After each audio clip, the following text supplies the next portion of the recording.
எல்லா தமிழ் மக்களுக்கும் வணக்கம். என் பேர் ஷீபா. வெல்கம் டு ஷீபா சமையல். இன்னைக்கு நம்ம வீட்டு சமையல்ல வெயிலுக்கு இதமான கேரட் ஆரஞ்சு ஜூஸ் தான் செய்ய போறோம். இது ஹெல்த்தி அண்ட் டேஸ்டியான ஜூஸ் ரெசிபியும் கூட. ஃபர்ஸ்ட் ஸ்டெப்பாக தேவையான அளவுக்கு ஆரஞ்சு பழம் எடுத்துக்கிடலாம். அதனுடைய தோலை நீங்கள் நீக்கிக்கோங்க. இப்போ தேவையான அளவுக்கு கேரட் எடுத்துக்கிடலாம். அந்த கேரட்டினுடைய மேல் பகுதியும் கீழ்ப்பகுதியும் கட் பண்ணி எடுத்துக்கோங்க. தோலை நல்லா சீவுனதுக்கு அப்புறமா கழுவிட்டு சின்னதாக நம்ம கட் பண்ணி எடுத்துக்கிடலாம். அடுத்ததாக இஞ்சி எடுத்துக்கோங்க. இஞ்சி அதிகமாக வேண்டாம், அதனுடைய வாசனை அதிகமாக வந்துட்டு அதனுடைய டேஸ்ட் அதிகமாகிட்டுனா அந்த ஜூஸ் நல்லா இருக்காது. இப்போ தோல் நீக்கின அந்த ஆரஞ்சு பழத்தினுடைய சதை பகுதியை மட்டும் நம்ம எடுக்க போகிறோம். அதாவது விதை பகுதியும் வெளியே உள்ள தோலையும் நீக்கிக்கோங்க. இந்த விதையோடு சேர்த்து நம்ம அரைச்சி செஞ்சோம் அப்படின்னா அந்த ஜூஸ் கொஞ்சம் கசப்பு சுவையாக மாறிடும். நிறைய பேர் விரும்பி குடிக்க மாட்டாங்க. அதனால கொஞ்சம் கஷ்டமாக இருந்தால் கூட அதனுடைய தோலையும் நீக்கிக்கோங்க, விதை பகுதியும் நீக்கிக்கோங்க. ஒருவேளை நீங்கள் ஜூஸ் போடுற ஜார் வச்சுருந்தீங்க அப்படின்னா நம்ம விதை பகுதியோடு போட்டலாம். அந்த விதைகள் எல்லாம் நம்மளுக்கு தனியாக வந்துடும். மற்றபடி நம்ம சாதா மிக்சியில் நம்ம அரைச்சோம் அப்படின்னா கசப்பு சுவை அதிகமாக வந்துடும். இப்போ பாருங்கள், நான் ஆரஞ்சு பழத்தினுடைய எல்லா சதை பகுதியும் நான் எடுத்து வச்சுட்டேன். இதை மாதிரி எடுத்துக்கோங்க, அப்போதான் டேஸ்ட் நல்லா இருக்கும். அடுத்ததாக கேரட்டையும் நம்ம ரெடி பண்ணி வச்சாச்சு. நல்லா சின்னதாக கட் பண்ணி எடுத்துக்கோங்க. இஞ்சினுடைய தோலையும் சீவி வச்சாச்சு.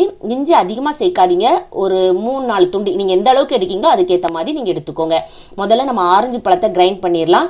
இப்போ தேவையான அளவுக்கு தண்ணி ஊற்றிக்கோங்க. இது சளிலாம் பிடிக்காது. ஒருவேளை சளி பிடிக்கும்னு நினச்சிங்கன்னா நீங்கள் நல்லா தண்ணியை கொதிக்க வச்சுக்கோங்க. அந்த தண்ணியை நல்லா ஆற விட்டுருங்க. ஆறுனதுக்கு அப்புறமா நீங்கள் இதில் ஊற்றி அரைச்சி எடுத்துக்கிடலாம். இப்போ இதை வடிகட்டி எடுத்துக்கோங்க.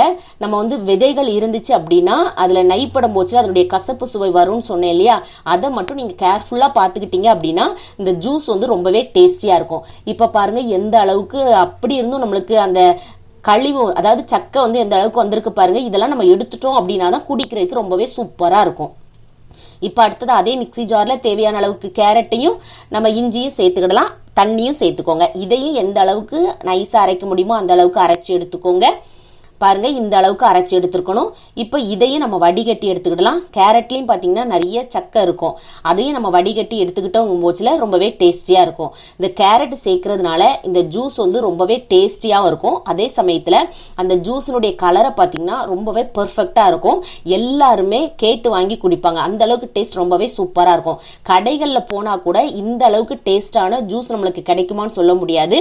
நம்ம பால் எதுவுமே சேர்க்காம இதே மாதிரி அரைச்சி நீங்கள் குடிக்கும் போச்சில் உடம்புக்கும் ரொம்பவே ஹெல்த்தியாக இருக்கும். இப்போ நம்ம ஜூஸ் எல்லாத்தையும் நல்லா கலெக்ட் பண்ணி வச்சாச்சு. இப்போ இந்த ஜூஸில் ஒரு அரைவாசி அளவுக்கு, அதாவது ஒரு ஜூஸினுடைய ஜாரில் பார்த்தீங்கன்னா ஒரு 1/4 அளவுக்கு எடுத்துக்கிட்டு தேவையான அளவுக்கு சர்க்கரை சேர்த்துக்கோங்க. ஒருவேளை உங்களுக்கு சர்க்கரை சேர்க்க பிடிக்கலன்னா நீங்கள் அப்படியே கூட சர்வ் பண்ணலாம். சர்க்கரை சேர்த்து அதை லைட்டாக அடிச்சுட்டு அதுக்கப்புறமா மற்ற ஜூஸ் கூட நல்லா கலந்துட்டு இதை குடிச்சிட்டு வாங்க. உடம்புக்கும் ரொம்பவே ஹெல்த்தியானது. பொலிவான சருமத்துக்காக இருக்கட்டும், இல்லை உடல் எடை குறைக்கிறதா இருக்கட்டும், இந்த ஜூஸ் ரொம்பவே நம்மளுக்கு ஹெல்ப்ஃபுல்லாக இருக்கும். கண்டிப்பாக உங்கள் வீட்டில் இந்த ஜூஸ் ரெசிபியை செஞ்சு பாருங்கள். செஞ்சு பார்த்து உங்கள் ஃபீட்பேக்கை கமெண்ட் பாக்ஸில் சொல்லுங்கள். வீடியோ பிடிச்சிருந்தால் லைக் பட்டனில் தம்ஸ் அப் கொடுத்துருங்க. தம்ஸ் அப் கொடுத்த கையோடு உங்கள் ஃப்ரெண்ட்ஸ் ஃபேமிலியோடு ஷேர் பண்ணிடுங்க.